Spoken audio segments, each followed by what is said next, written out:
Saturday. Today is Saturday. I know that because my calendar says today is Saturday. And it is a beautiful Saturday here in Albany. Sun is out. We're going to do this. Then we're going to take the girls hiking up at Thatcher State Park. We'll bring the dog. Get out of the house.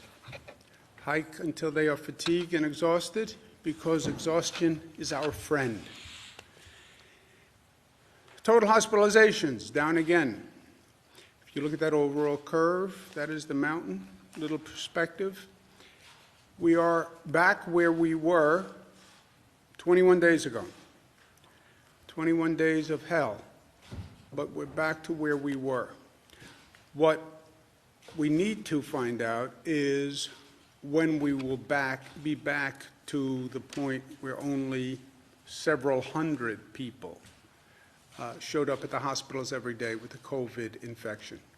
That's what we want to see. We want to know how fast that decline continues and how low the decline gets. And we would like to get back to the days of only 400, 500 people showing new infections every day. All the numbers are basically saying the same, that we are in fact on the downside of the mountain. I've always been worried that there's a little tick up and that there'd be some evidence that we're not on decline, but all the evidence says we're on decline. Even the number of new cases actually ticked down yesterday after being stable for a number of days. It's down to about 1,100 new cases. Only in this crazy reality would 1,100 new cases be relatively good news, right? But 1,100 new cases. Again, we'd like to see that down into the 200, 300, 400 new cases per day. Just when you think you're going to have a good day, this reality slaps you right in the face. 437 deaths yesterday, which is actually a tick up. This number is, as you can see, call it flat with a slight decline if you're looking for a silver lining. But this is just terrible, terrible, horrific news. Testing is what we are compulsively, obsessively focused on now. Both diagnostic testing, which is a positive, negative, the antibody testing. We do about 20,000 tests per day, average, goes up and down a little bit depending on the day. We had a great meeting with the federal government this week and came up with a division of responsibility. I spoke to the other governors about it yesterday with the Vice President on a all governors conference call. I spoke about the arrangement with the federal government. I hope the federal government and the other governors follow that template, because it's a template that makes sense. We always said this was a federal-state partnership, and the President said that he understood the federal government had a role. We came up with a division of responsibility, which is basically the states take responsibility for the labs in their state and getting those labs functioning. We regulate those labs.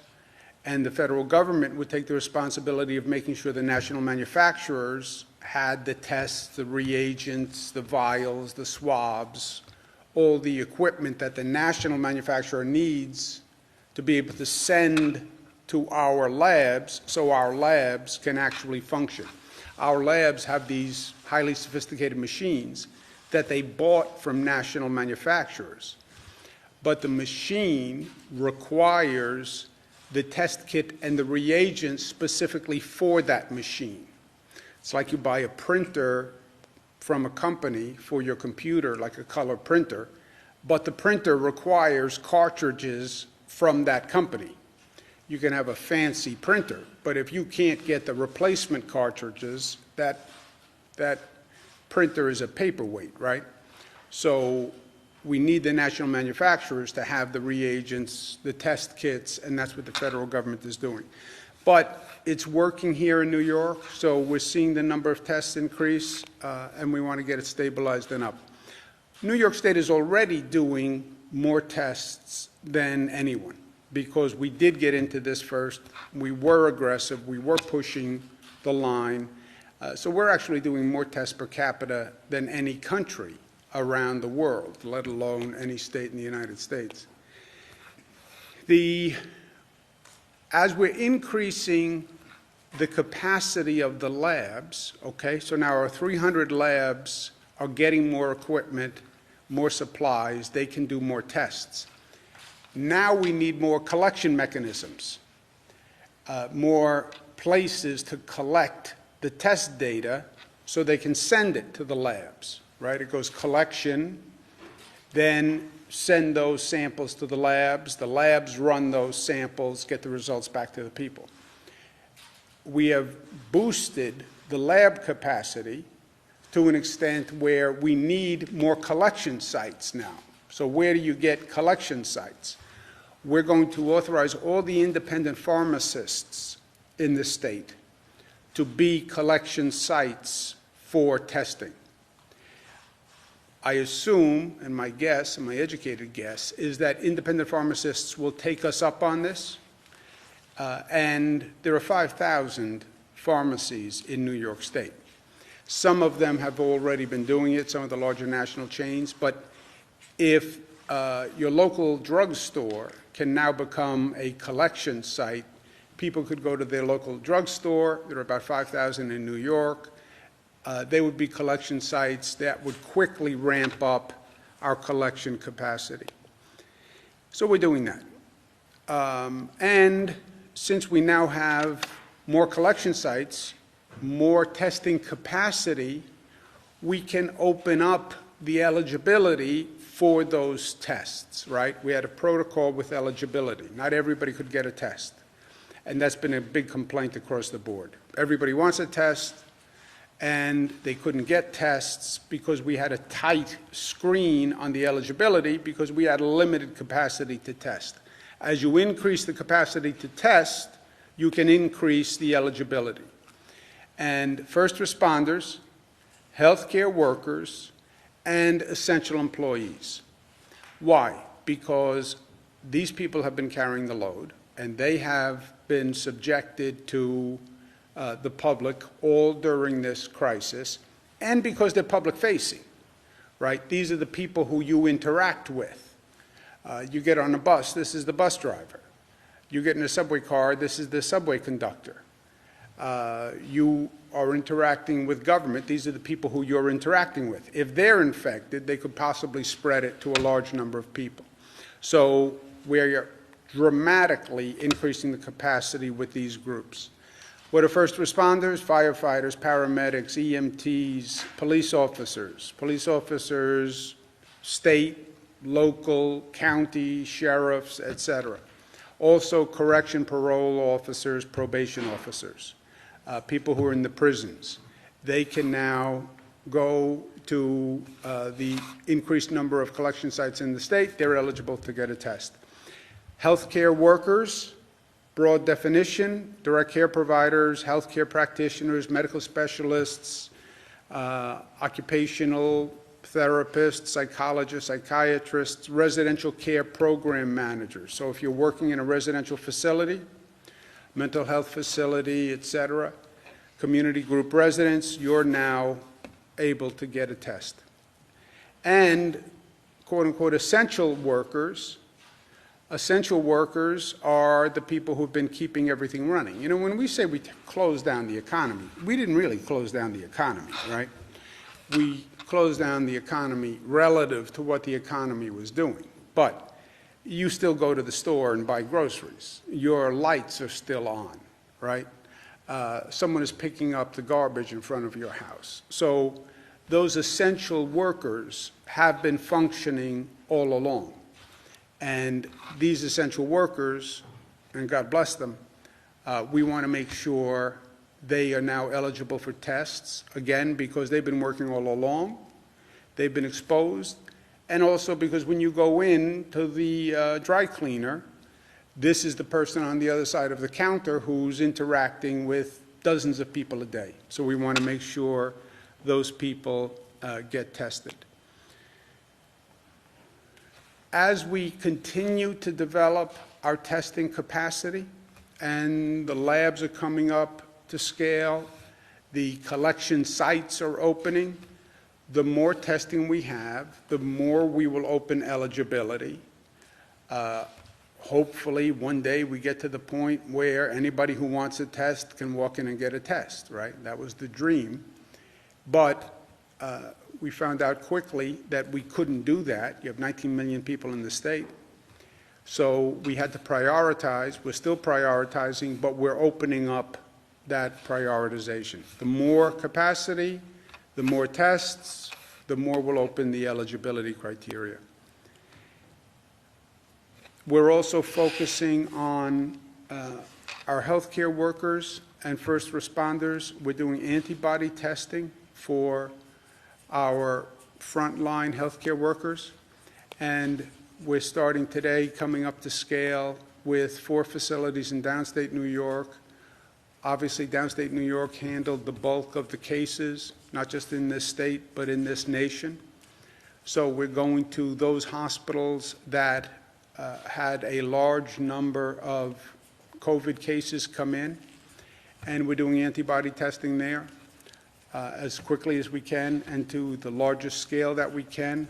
Elmhurst Hospital was one of the city's, New York City's public hospitals.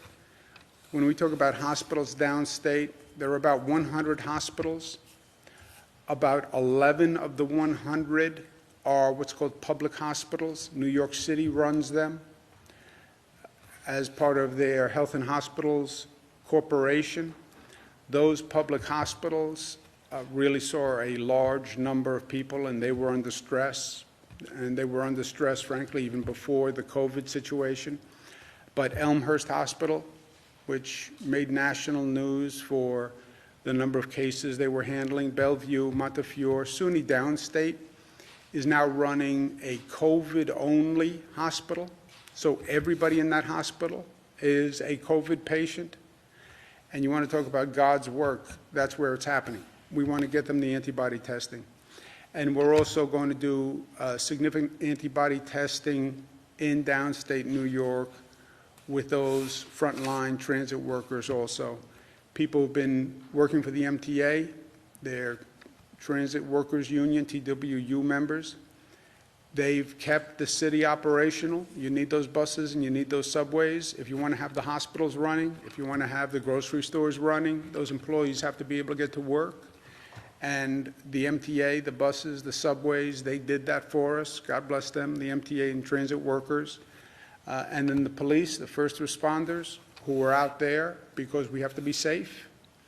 And we have to be safe even during COVID. So NYPD was out there. They had a large number of people who became sick because of the situation. State police, same thing. So we're going to be doing significant antibody testing there. We've said thank you to the first responders, and we meant it sincerely. And saying thank you is a good start. People want to know that they're appreciated. But even better than saying thank you, actions speak louder than words, right? So show me that you're thankful and act like you're thankful and get me the help I need. I'm out here doing my job. It's my public duty. I get it. But I'm sacrificing myself. I'm sacrificing my family. At least show me support. And support is you have the equipment you need, you have the tools you need, and we're going to get you the testing on a priority basis because you deserve it. Last point, personal opinion. Somebody said to me, I can't do this anymore.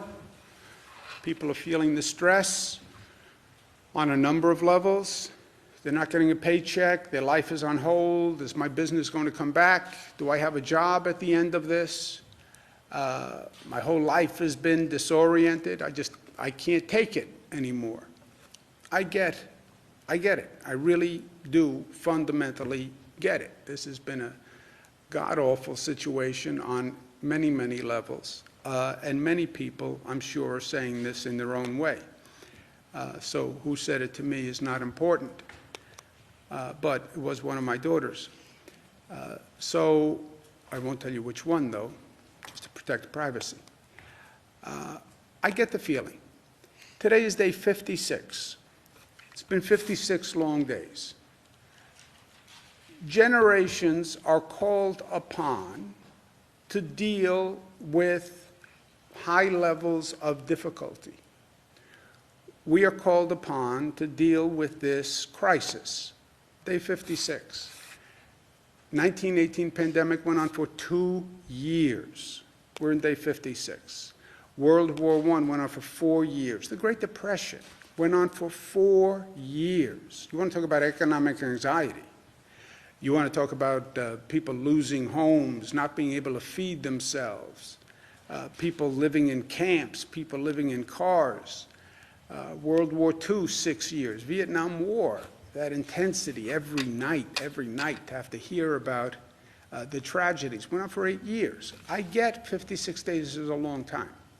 And I get it's the worst thing that we have experienced in modern history. I get that. But just a little perspective. Not that it makes our situation any better, but it gives you a sense of perspective. Yes, in life, things happen. On an individual level and on a societal level. Things happen. And you have to deal with it. And it's hard. But on the other hand, it makes us who we are, right? You get shaped by your experiences. This is a terrible experience to go through.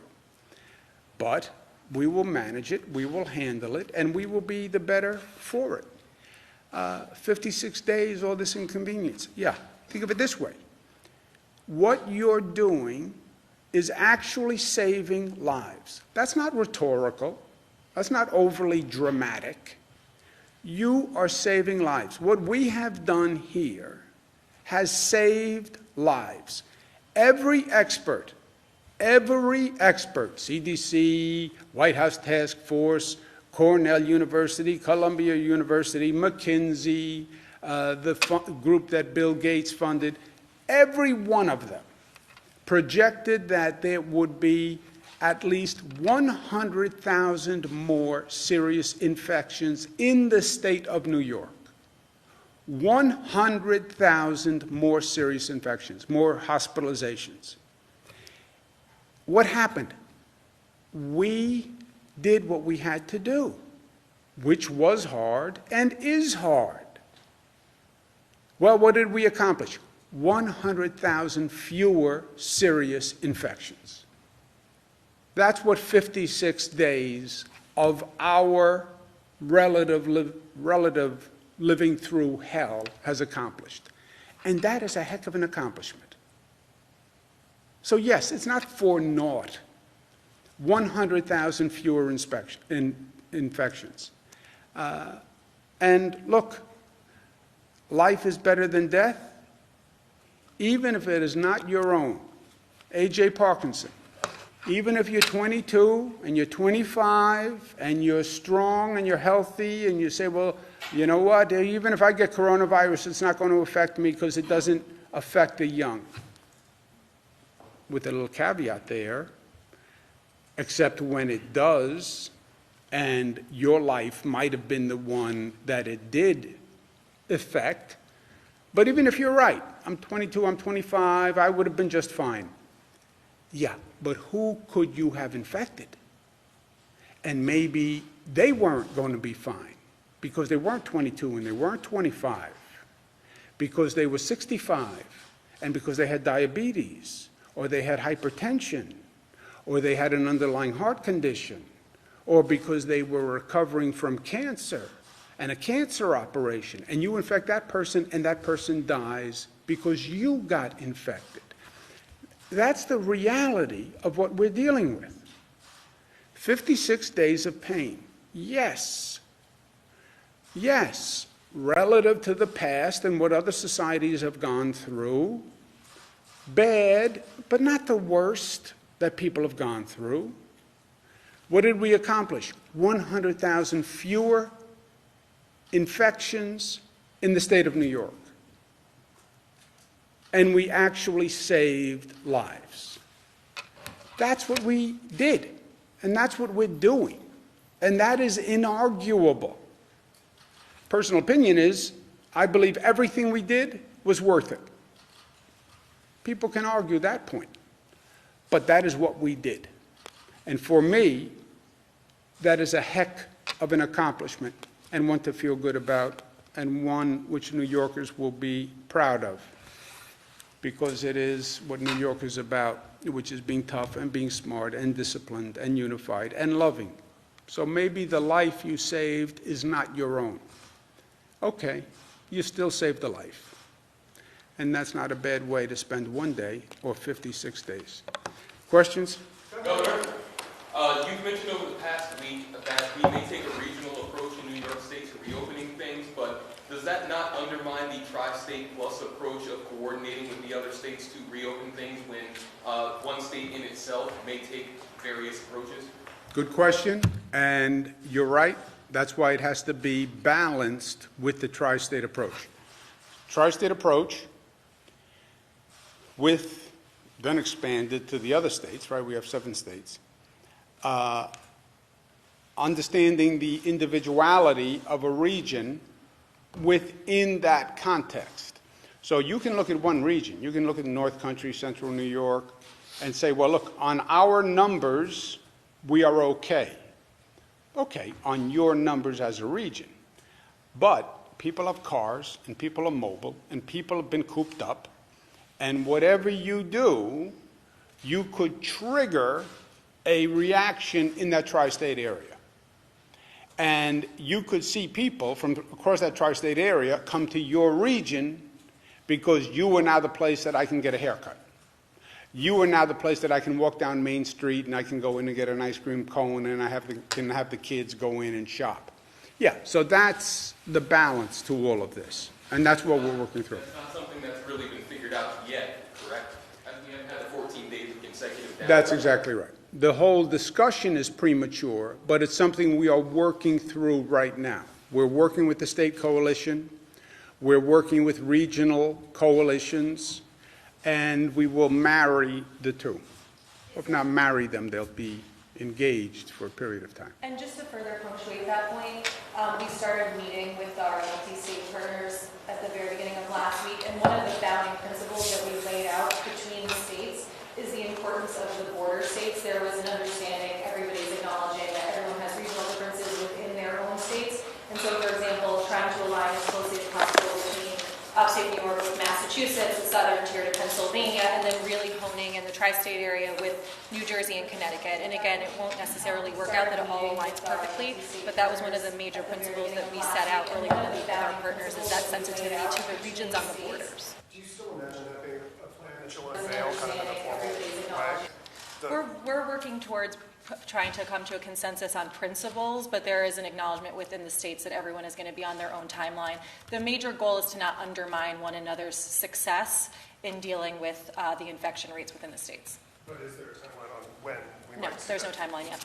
Update to the April 29th date for all non-essential state workers to report back to work on that date. I think it was an extension from March 16th and then April 12th, the memo that came down saying. Yeah, we'll be speaking to that in the next couple of days.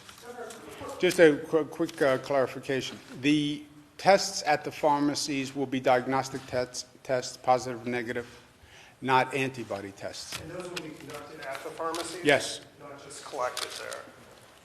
They'll be conducted there. So you'll be able to go to a pharmacy and get a test? You will be able to go into a pharmacy and get a test.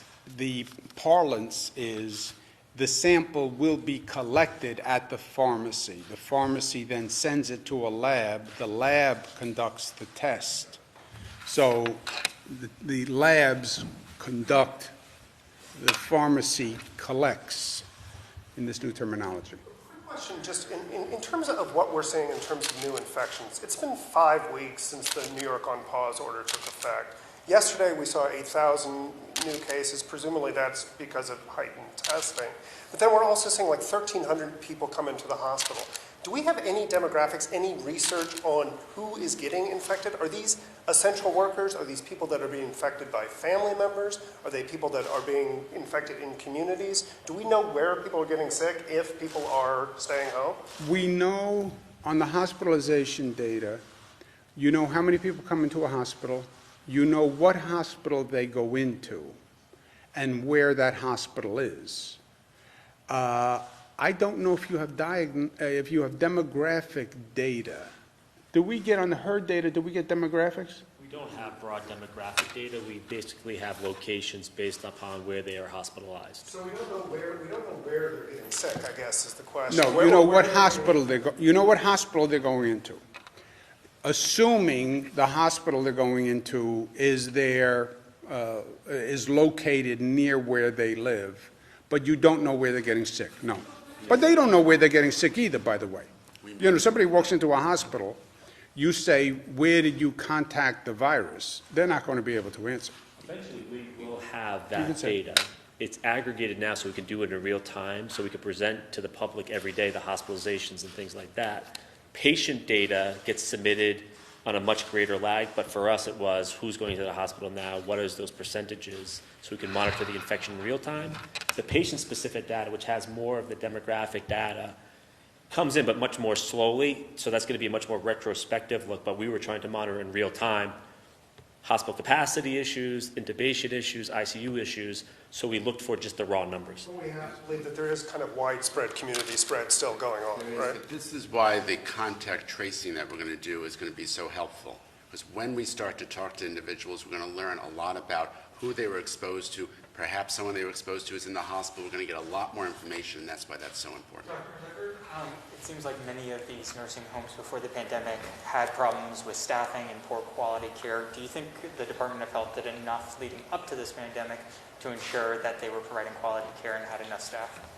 We have addressed this looking at the nursing homes. We continue to reach out to the nursing homes. We were doing that all along. If there was any concern, we were contacted. We reached out to them. We did investigations. As I mentioned once before, we actually even did video checks to be sure that they were doing everything correctly, and we provided the information that they needed. But as the governor said previously, a lot of this is the nursing homes, if there was a concern, they needed to look into getting what supplies they needed. But do you think that your department should have done more in general leading up to this pandemic to ensure that they, had enough staff? Because clearly going into this, there just weren't enough people. That's not clear. Look, I did nursing home investigations as Attorney General. There's a constant tension with nursing homes. Any vendor to the state, vendor to the public, where they are providing a service and they're getting paid for a service, and the constant tension is, are they actually providing that service? Should they be doing more? Should they be doing better?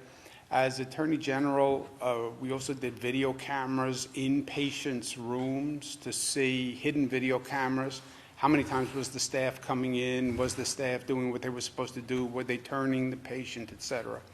So this has been a field of regulation and scrutiny and investigation that goes back decades. It's a field that when you look at the past, there have been quote-unquote nursing home scandals in the past. So it's a highly regulated, highly investigated field. Department of Health and the Attorney General, it's a big staple of what they do. This crisis overwhelmed the nursing homes. And when I say no one is to blame, look, you had a virus that preys on vulnerable people, concentration of vulnerable people in a nursing home.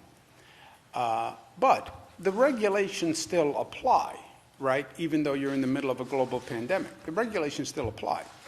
And for the nursing homes, one of the central regulations is if you cannot provide appropriate care for that patient, you must transfer that patient, period. That's the rule. And if you can't find a place to transfer the patient, then Department of Health will find a place to transfer the patient. Another nursing home, another facility. But that rule does not change. Now, you can say, well, look, I can't provide care because of this pandemic, because my staff is out ill, because I can't get supplies, because I don't have masks, because I can't quarantine properly, whatever reason. But if you can't provide care, you're not supposed to be keeping that person in your facility, period. And that's what most of this is going to come down to. Now, they're going to do an additional investigation to see what happened if there were other instances, because there are other regulations also. You have to inform patients and their family. That's a regulation. I understand your staff was stressed and this was a horrendous period, but that it didn't waive any of the regulations of good conduct of business. Said that they have limited access to testing. If we're offering testing at pharmacies, why not offer the same thing at a nursing home? But, go ahead. Working on that. And just to be clear, we've done, as much nursing homes can do testing, it's local options where we've set up testing in other places, but we've done 28 sites for nursing homes, and we're expanding that by another 15, so we're adding as much testing capacity as humanly possible. Let's take one more. I'm going to put on my mask and go hiking with a mask. Just to By the way, I have a piggyback on- whole collection of really beautiful masks that have been sent to me from people all across the country. I'm going to show you. Mask art is a new boutique specialization that is developed. Mask art. Piggyback on. Go ahead. Some elections, some special elections last night in Queens and Syracuse. The Chris Collins one is still good to go. Do you expect Legally, that I to can't affect a congressional race, a federal race. Is that right? Yeah, the law says that the governor may call a special election for the legislative races, and so, but with the congressional, it's a shall, so we were mandated to, so that's why that one race is the only one that will remain a special on that day. Difference between may and shall, all the difference in the world. Go ahead, Jesse, last question. You said yesterday that you would be evaluating and making a decision on the on-pause order in the coming week. Could we anticipate that that decision, the on-pause, whether to extend, would also be coupled with a decision on, say, regional reopenings or plans like that? Will that be part and parcel? You can anticipate anything you'd like to anticipate. I do not control your anticipation level, so you can anticipate whatever you'd like. They're not necessarily linked, so we'll make a decision at the right time because people need notice. But I don't think there's any specific linkage between them. Scenario where certain industries, construction, manufacturing, and such, might be opened prior to, say, retail or mass gatherings Yes. or stuff like that? Yes, by definition. By definition, nobody's going to say, okay, Region X is open and everything opens automatically. So the phased approach, that's what we're talking about. Phased in timing, phased in industry, phased in activity level. Remember we did that matrix? Essential business. How essential is your business by how safe is your business? And that's the matrix. Wear a mask. Wear a mask. Pandemic, unemployment assistance, can we get an update on that? That is, we'll do an update tomorrow on where we are, but there's nothing much that is. Any other measures, legislative measures you would like to see?